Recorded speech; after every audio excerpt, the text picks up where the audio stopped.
children. Look! Someone gave me this piece of cake to eat. It looks so yummy. But, it doesn't seem to be very healthy.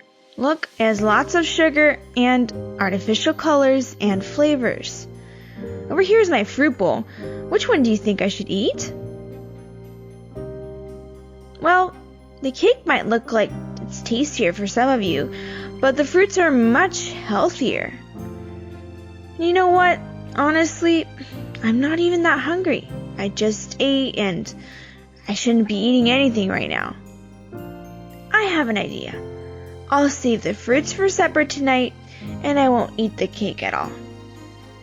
This decision might be a difficult one, but it's very important.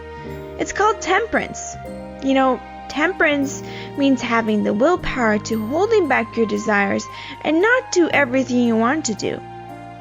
Come to think of it, when Daniel was a young man, he was also temperate and had to make a similar decision. But his decision went against the king's order. Let's listen to his exciting story. Well, hello there. It's good to see you. Come, join us for lunch. Today we're eating a big green salad and some lentils over rice.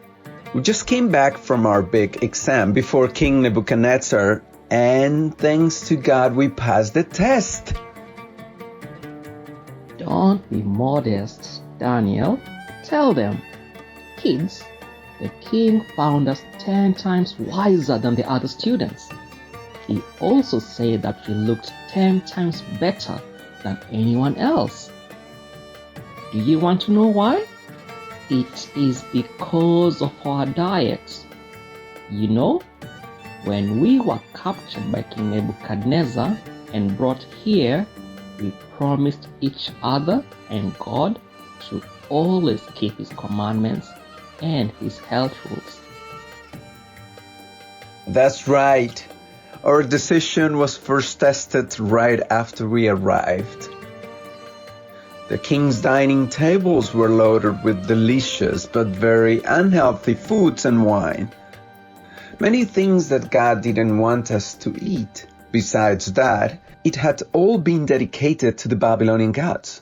So we asked Belshazzar, the prince in charge, to give us only fruits, vegetables, nuts, beans, and whole grains to eat, and plain water to drink.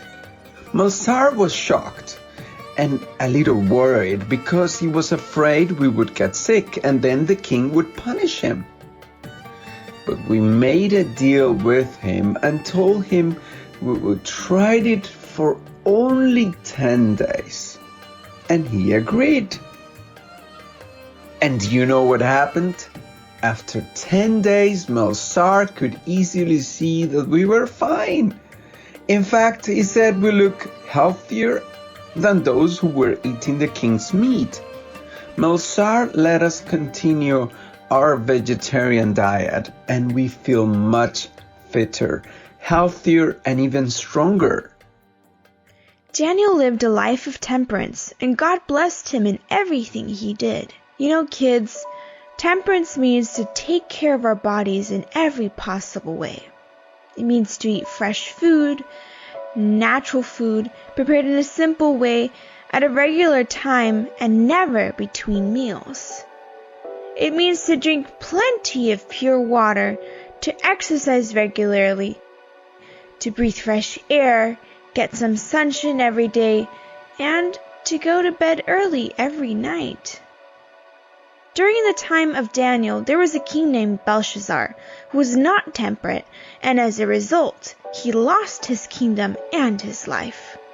Let's hear what happened. Did you see that, kids? Did you see that handwriting on the wall? Oh my, what have I done? I think I went too far. My father, Nebuchadnezzar, crowned me co-ruler of Babylon so he could go on an expedition through Arabia. And that left me to do whatever I want. Actually, just tonight, I was having another huge party. I even invited 1,000 of my lords and their wives. Yeah, we've been eating and drinking for days. Then I called for the gold and silver vessels my grandfather Nebuchadnezzar took from God's temple in Jerusalem. And we drank wine from them and praised our gods. And now, Daniel just interpret the words the angel wrote on the wall. It's a punishment for our kingdom. The Medes and Persians will come and destroy us all. They already surrounded the city. Why didn't I do the right thing when I had the chance? And now we're all doomed.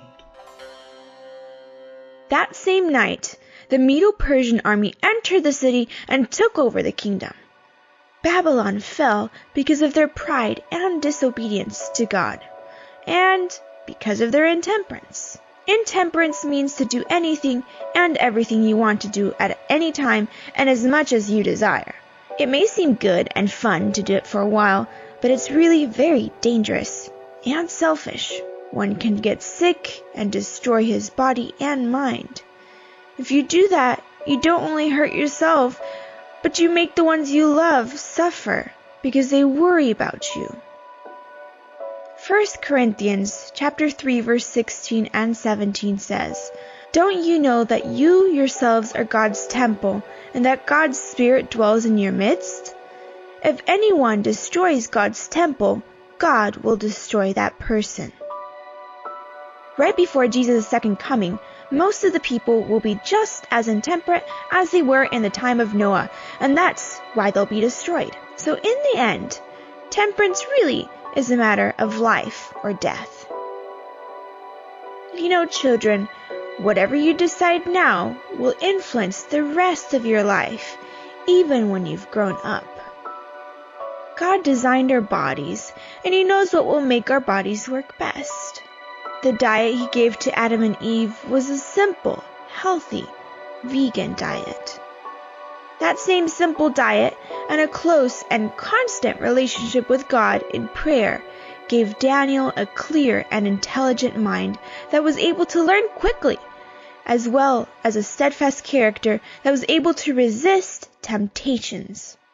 God wants us to also be temperate in everything, so that we can understand the Bible and make the right decision between doing what's right and what's wrong.